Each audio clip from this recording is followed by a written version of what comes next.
तर मंडळी बघा, इथे आहे काळे चणे बॉईल केलेले आहेत आणि आपण काळे चण्याचा चाट बनवणार आहोत. मस्त बेल सारखा मस्त काळा चणा चाट रेसिपी बघा.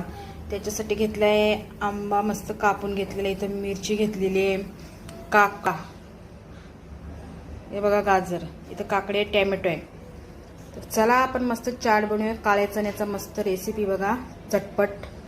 तर चला आता सगळं मिक्स करूया मस्त. टॅमॅटो, गाजर, कांदा, काकडी, मँगो कच्चा आणि इथे मिरची, थोडी मिर्च पावडर, मसाला आणि आपला चाट मसाला, चणा चाट मसाला बनवतो आपण. लिंबू नाही टाकायचं आपल्याला, कारण की आपण मँगो टाकलेला आहे, आंबा कच्चा, कैरी. हे बघा. आता टाकूया मीठ. हे बघा मीठ थोडासा, कारण की चण्यामध्ये टाकलेलं आहे मीठ. आपली मस्त चणा चाट रेडी झालेला आहे बघा. हे बघा. चला या खायला आहे बघा. चला या खायला चणा चाट काळे चण्याचा मस्त. हे बघा.